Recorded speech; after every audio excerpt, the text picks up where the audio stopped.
평강이 넘치기 원합니다. 하나님을 예배하는 복된 주일입니다. 함께 하나님을 예배하며 하나님이 베풀어 주시는 은혜와 평강이 넘치는 하루가 되셨으면 좋겠습니다. 사도행전을 차례대로 살펴보는 가운데 우리는 사도 바울의 제3차 선교 여행의 여정에 대한 기록을 살펴보고 있습니다.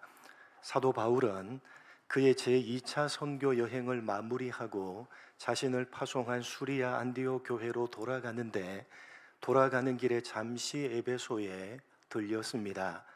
그리고 그곳에 있던 유대인의 회당에서 복음을 전했고 많은 에베소 사람들은 바울에게 더 오래 머물러 달라고 요청을 했습니다.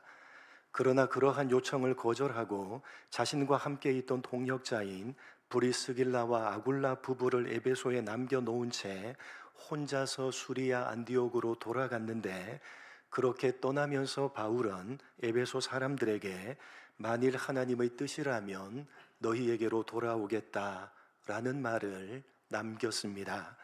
그리고 그로부터 약 1년가량의 시간이 흐르고 난 다음에 바울은 제3차 선교 여행을 하면서 에베소를 방문하게 됩니다. 그 당시 에베소는 마술과 점성술이 성행했을 뿐만 아니라 각종 우상 숭배가 만연했던 영적으로 매우 어두운 도시였는데, 그곳에서 말씀을 전하는 바울을 통해서 하나님께서는 놀라운 기적들이 일어나게 하셨습니다. 그러자 마술사들을 비롯한 많은 사람들이 바울을 따라서 흉내를 내면서 귀신을 쫓아내려고 하다가 오히려 상하고 벌거벗은 채 도망을 치는 일들이 벌어집니다. 그러한 일들이 에베소 사람들에게 알려졌고 그들은 두려워하면서 주 예수의 이름을 높이며 자복하고 회개하는데, 특별히 그때 마술사들이 불태워버린 마술책의 값이 은 5만, 지금으로 하면 약 50억 원이나 되었습니다. 이어지는 오늘 본문의 말씀은 그 이후에 일어났던 일입니다. 사도 바울은 그곳 에베소에서 바다를 건너서 그가 2차 선교 여행을 했던 마케도니아와 아가야 지방으로 갔다가 예루살렘으로 돌아가려고 계획을 세웁니다. 그래서 그 계획을 따라서 바울은 디모데와 에라스도 두 사람을 먼저 마케도니아로 떠나보내고 자신은 에베소에 좀 더 남아 있었는데, 그때에 적지 않은 소동이 일어나게 됩니다. 오늘 본문은 바로 그 소동에 대한 기록입니다. 본문 23절로 27절 한 절씩 교독합니다. 그때쯤 되어 이 도로 말미암아 적지 않은 소동이 있었으니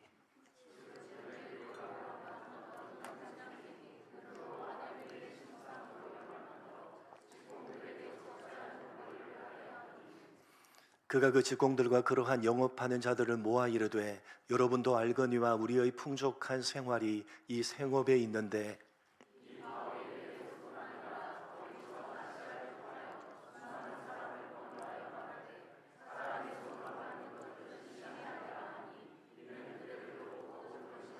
같이 읽겠습니다.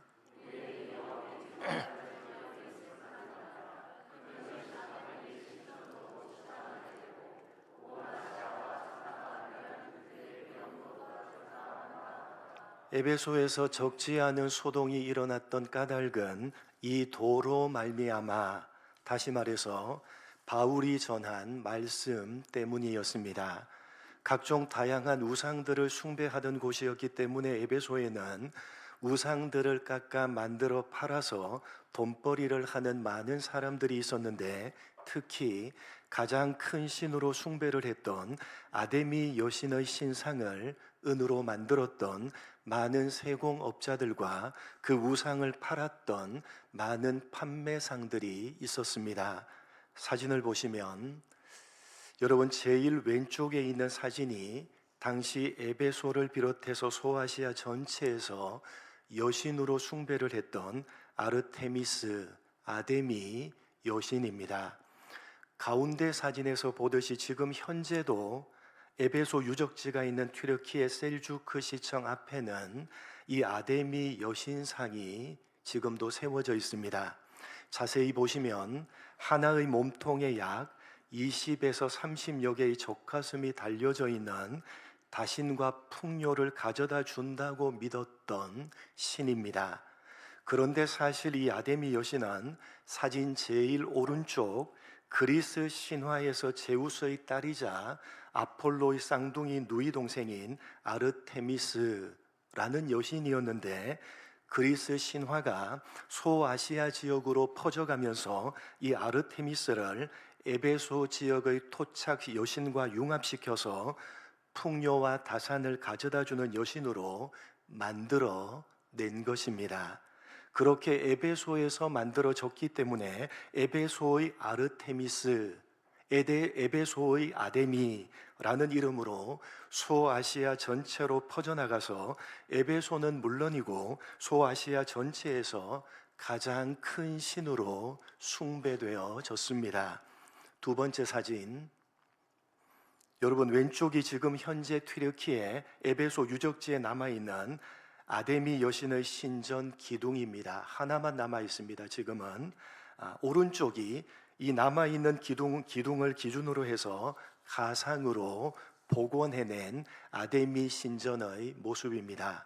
길이가 129.5m, 폭이 67m, 기둥이 무려 127개가 되는 고대 7대 불가 사이로 꼽히는 거대한 신전입니다.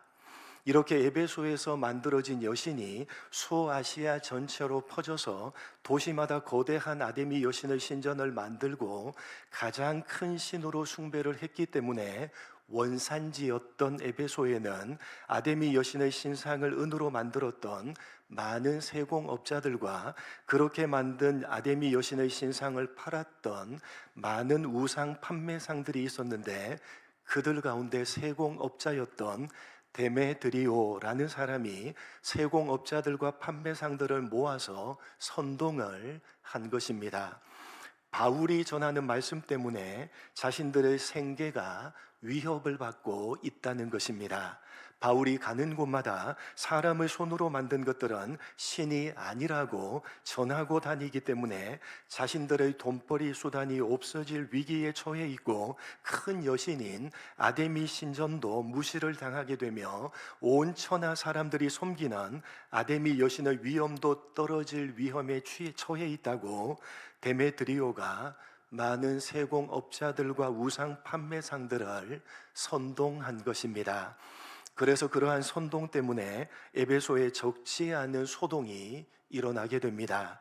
많은 세공업자들과 우상 판매상들이 분노하면서 바울과 같이 다니고 있던 가이오와 아리스다고를 붙잡아서 연극장으로 끌고 갔고, 그 소식을 들은 바울은 그곳으로 가려고 했지만 제자들과 에베소의 관리들이 만류합니다. 그런데 그때 연극장 안에서는 유대인들과 헬라인들이 서로 대립을 하게 됩니다. 본문 32절로 34절, 연극장 안에서는 유대인들과 헬라인들이 서로 대적을 하게 됩니다. 한 절씩 교독합니다. 사람들이 외쳐 어떤 이는 이런 말을, 어떤 이는 저런 말을 하니 모인 무리가 분란하여 태반이나 어찌하여 모였는지 알지 못하더라.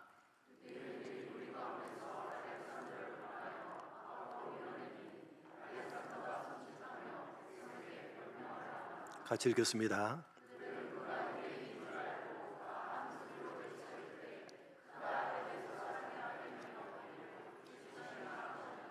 세공업자들과 우상 판매상들이 큰 소동을 일으키면서 연극장으로 들어가자 당시 에베소에 살고 있던 많은 사람들이 함께 연극장으로 몰려들었는데, 왜 이런 소동이 일어났는지, 왜 이렇게 모였는지 알지 못한 채 그냥 휩쓸려 들어온 사람들이 태반이었습니다.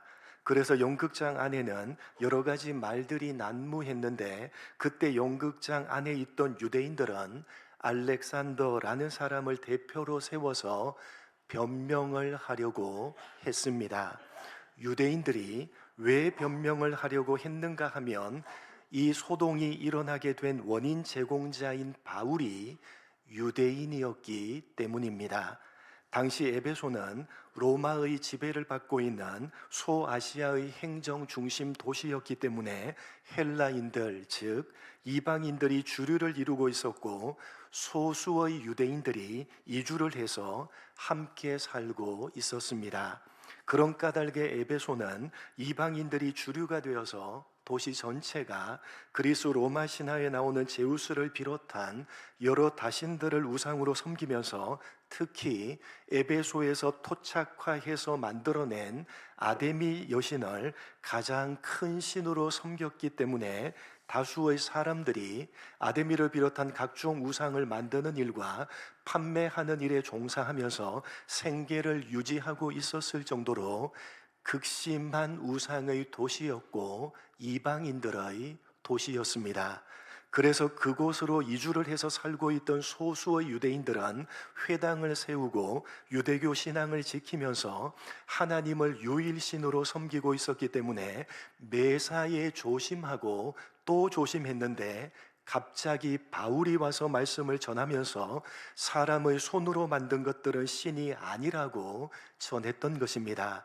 그렇지 않아도 종교적인 갈등이 일어날까봐 촉각을 곤두세우고 있었는데, 그러한 염려가 현실이 되어서 도시 전체에 큰 소동이 일어나자 유대인들은 그만 두려움에 사로잡혔던 것입니다.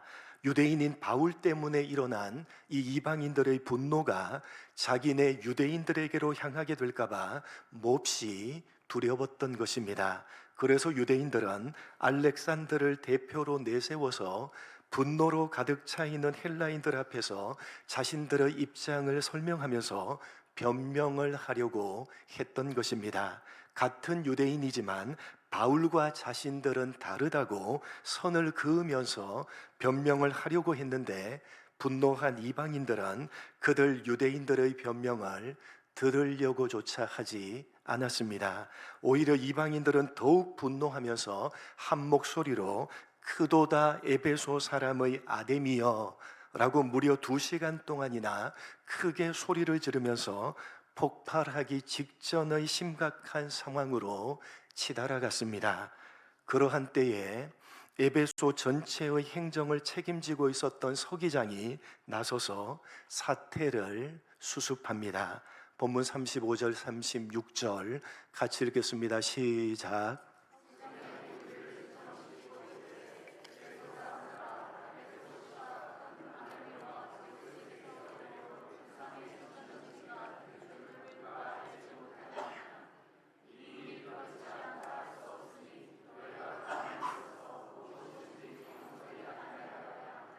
에베소의 행정 책임자였던 서기장은 분노에 가득 찬 에베소 사람들을 달래기 위해서 한편으로는 그들이 가지고 있는 종교적인 자부심을 지켜 세우면서도 또 한편으로는 경솔하게 행동해서는 안 된다고 권면합니다. 바울 일행이 법에 걸릴 만한 그 어떤 행동도 하지 않았기 때문에 폭력적인 집단 행동을 해서는 안 되며, 고소와 재판이라는 정식 절차를 밟아야 한다고 권면하면서, 만약에 정식 절차를 밟지 않고 집단적으로 폭력 사태를 일으킨다면 로마 제국의 법에 따라서 처벌을 받게 될 것이라고 강력하게 경고까지 했고, 그제서야 그 소동은 끝이 나게 됩니다. 여러분, 오늘 에베소에서 일어났던 큰 소동에 대해서 기록하고 있는 오늘 본문에서 우리는 먼저 이러한 소동이 일어났던 까닭이 바울이 하나님의 말씀을 전했기 때문이었다는 점을 주목해야 됩니다. 이것이 왜 중요하냐 하면, 오늘 본문 앞에 기록되어져 있는 내용도 바울이 하나님의 말씀을 전했기 때문에 일어났던 사건이기 때문입니다.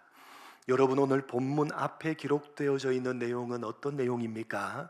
에베소에서 바울이 하나님의 말씀을 전하자 그 말씀을 많은 사람들이 받아들이면서 예수님을 높이며 회개했다는 내용입니다.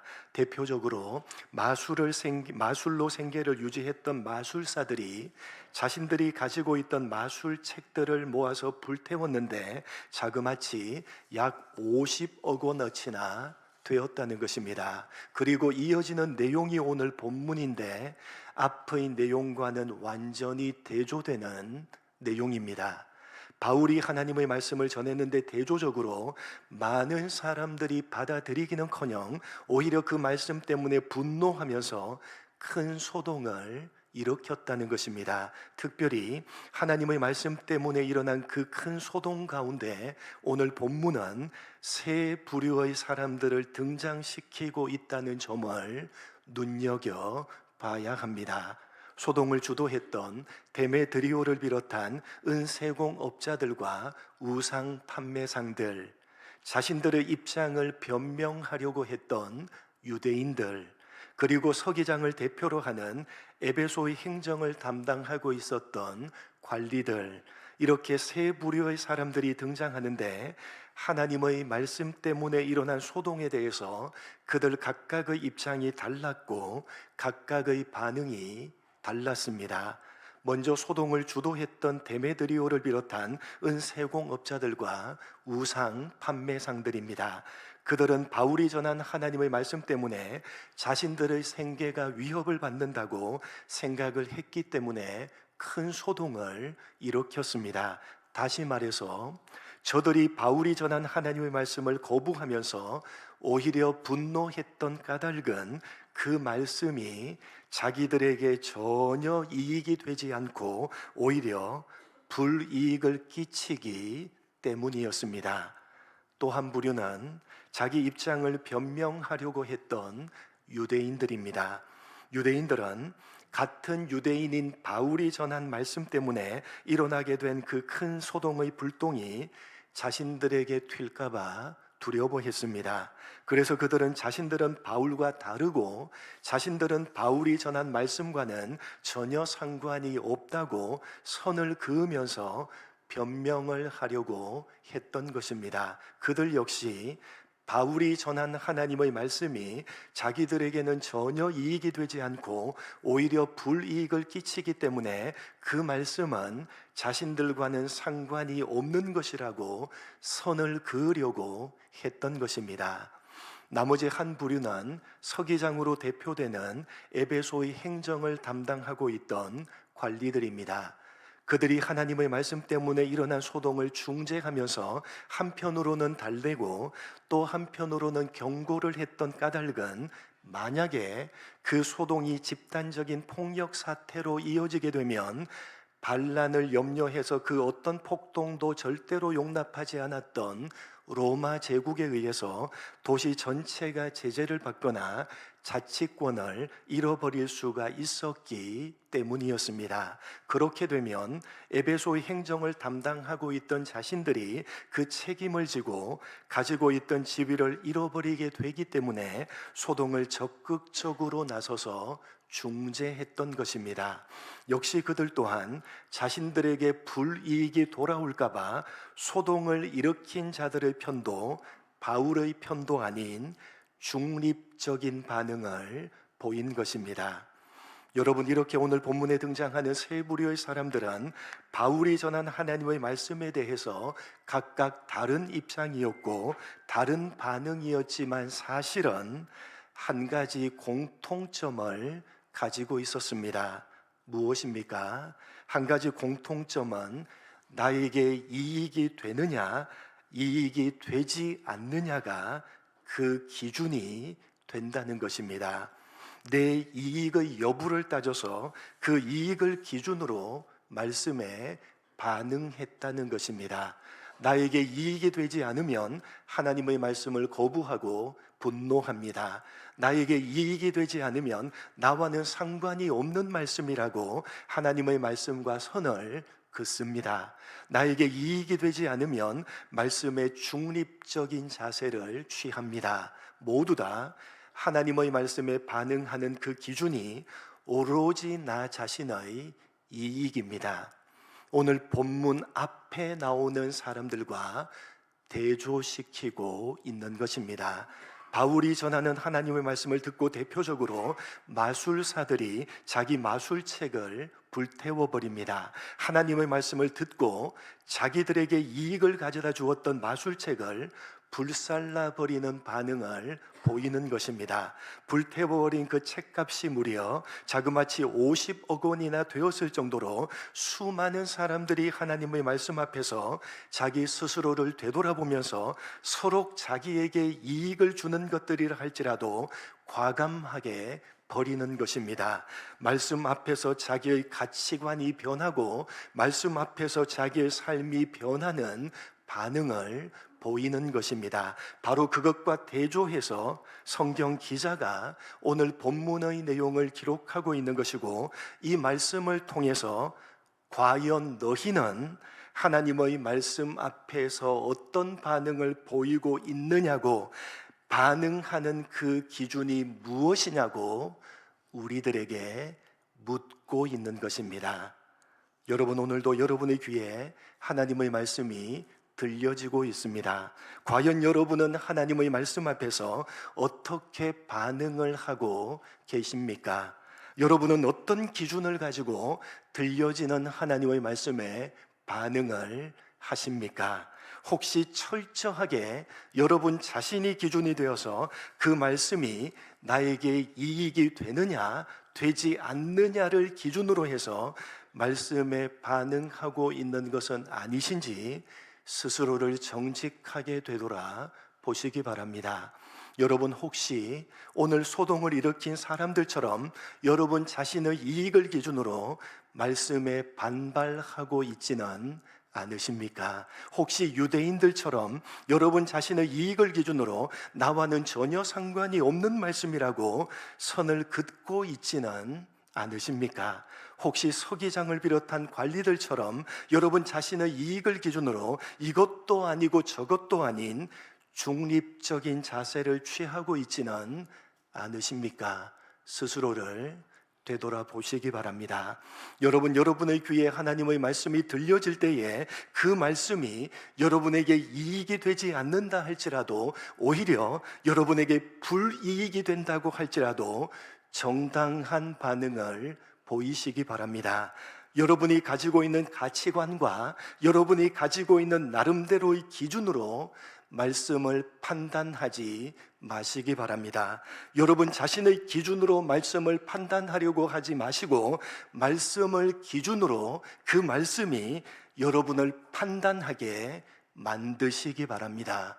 여러분이 여러분 자신의 기준을 가지고 말씀을 판단하려고 하지 마시고, 들려지는 그 말씀을 기준으로 그 말씀이 여러분 자신을 판단하게 만드시기 바랍니다. 하나님의 말씀을 기준으로 날마다 여러분 자신을 개혁시켜 가시기 바랍니다. 하나님의 말씀이 여러분 자신에게 이익을 주고 있는 그 어떤 것들을 만약에 버리고 불태우라고 하신다면 기꺼이 말씀을 따라서 반응을 보이시기 바랍니다. 말씀의 능력이 여러분에게 나타나게 될 것이며, 살아서 오늘도 말씀대로 행하고 계시는 하나님의 역사를 여러분의 눈으로 생생하게 목도하게 될 것입니다. 여러분이 말씀 앞에서 정당하게 반응한다면 그 말씀의 능력을 여러분이 체험하게 될 것이며, 오늘도 그 말씀대로 이루어 가시는 하나님의 역사를 여러분의 눈으로 똑똑하게 보게 될 것입니다. 그렇게 말씀 앞에서 정당하게 반응하시는 종교 개혁으로 출발된 개혁교회의 성도다운 여러분 모두가 되시기를 주님의 이름으로 간절히 축복합니다. 하나님 아버지, 하나님의 말씀을 기준으로 날마다 우리 자신을 개혁해가는 종교개혁으로 출발된 개혁교회의 성도다운 우리 모두가 될 수 있도록 은혜 베풀어 주옵소서. 오늘 말씀으로 우리 자신을 되돌아보게 하시고, 도대체 들려지는 하나님의 말씀 앞에서 우리는 어떤 반응을 보이고 있으며 어떤 기준으로 그런 반응을 보이고 있는지 정직하게 살피며 우리 자신을 개혁하고 고치어 갈 수 있도록 복을 내려 주옵소서. 감사하오며 예수님의 이름으로 기도드립니다. 아멘.